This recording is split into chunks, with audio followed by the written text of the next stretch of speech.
Natapos ang isang buong linggo na ang aming mga anak ay pumapasok na muli sa eskwelahan.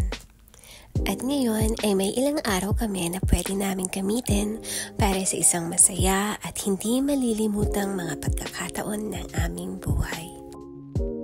Kami ay maglalakbay sa lugar na hindi naman kalayuan sa syudad, pero siguradong makakapagpahinga at makakakita naman ng ibang lugar. Para sa pagsapit ng susunod na linggo na puro aral na naman ang aming mga anak at trabahong paulit-ulit na naman sa aming mag-asawa, ang utak at katawan ay may siguradong pagkakataon para makapagpahinga at mailaan ang mga araw na ito sa aming pamilya, lalo na sa aming mga anak. Isa sa mga rason din namin kung bakit kami ay pupunta sa mas tahimik na lugar kaysa sa lugar na kung saan kami ay tumitira ay para makalayo sa mabilis na takbo ng buhay dito sa syudad. Minsan napapaisip din kami na parang mas masarap talagang mabuhay sa labas ng syudad dahil tahimik, payapa at walang masyadong polusyon at traffic. Baka sakali sa susunod na panahon, ito ay mangyari din sa aming mag-asawa kapag ang mga anak namin ay nakatapos na sa pag-aaral at may sarili-sarili na ring buhay kasama ang kanilang binubuong pamilya.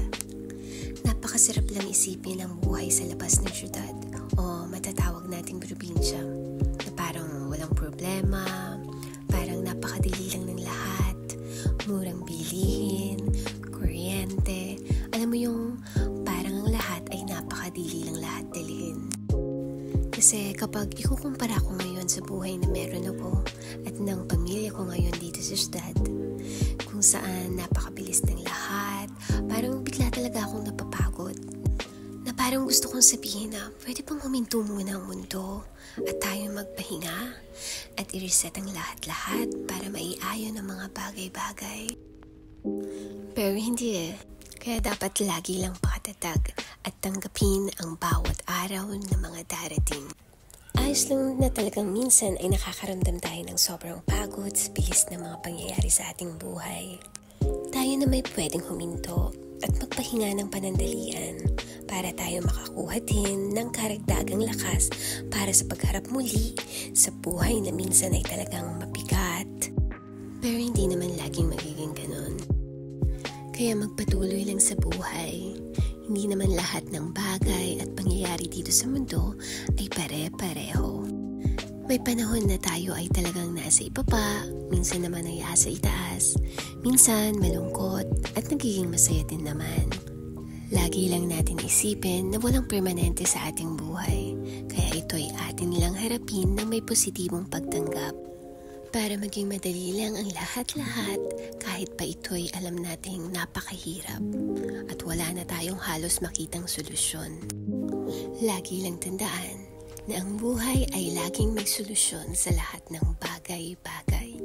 At yan ang aking pinanghahawakan kapag ako'y natatrap ng isang pagkakataon sa buhay na parang wala ng halos labasan.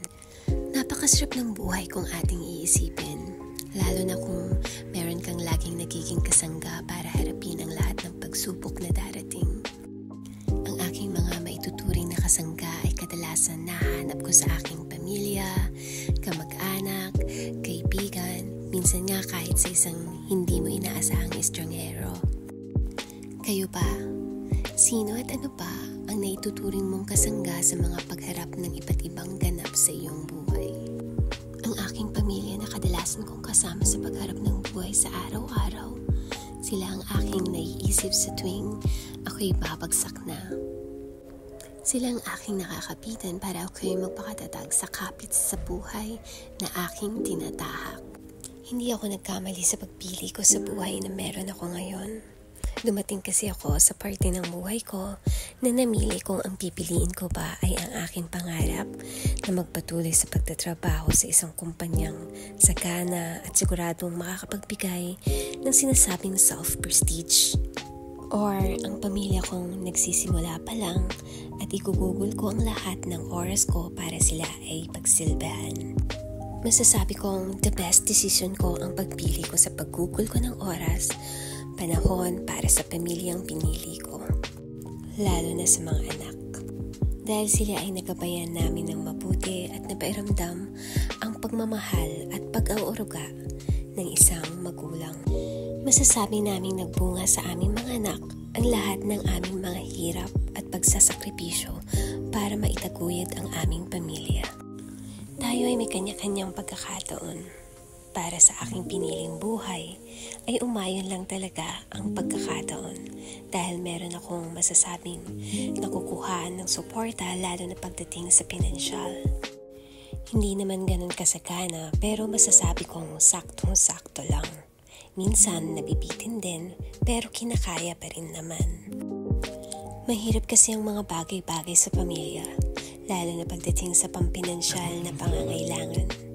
Kaya meron akong mga kaibigan na mas pinipili nilang magtrabaho dahil tanging iyon lang ang kanilang paraan para mabuhay at masuportahan ang kanilang pamilya. Sa ganoon nilang pamamaraan, nakakayanan din naman nilang maitaguyod ng matiwasay ang kanilang pamilya. Kaya talagang kanya-kanya lang tayong pamamaraan. Talagang tayo lang ang tanging pipili ng ating mga sari-sariling buhay. Kung paano ba natin ito patatakbuhin at iyayon ang lahat-lahat sa bagay sa ating pinipiling tahakin. At sigurado naman na lahat tayo ay may iisa lamang na mithiin. Tayo ay magkaroon ng maganda, maayos at masaganang buhay. Nagkaroon kami ng masayang getaway na talagang na-maximize namin ang weekend. Kami ngayon ay muling handa na para harapin ang darating na linggo. Kami ay nakapaglaan ng masayang pagkakataon sa pakikipagkwentuhan sa mga anak at lalo silang makilala at malaman ang mga pagbabago na nangyayari sa kanilang buhay, lalo na sa loob ng eskwelahan.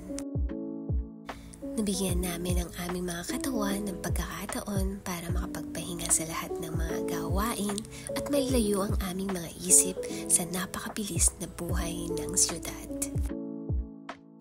Ito ay naging maikli at mabilis lang pero talagang napakasaya. Masasabi namin kami ay muli na magiging handa na harapin ang pagdating ng bagong isang buong linggo na magkakasama. Sometimes, we really deserve ang mga ganitong mga ganap sa ating buhay, pero ang pagpili ng kaligayahan ay walang pinipiling lugar. Kahit saan ay pwede kang maging maligaya, kahit sa kahit na anong paraan. Mapagarbo or mapasimple man ito, ang mahalaga ay tunay itong kaligayahan, at ito ay deserve nating lahat.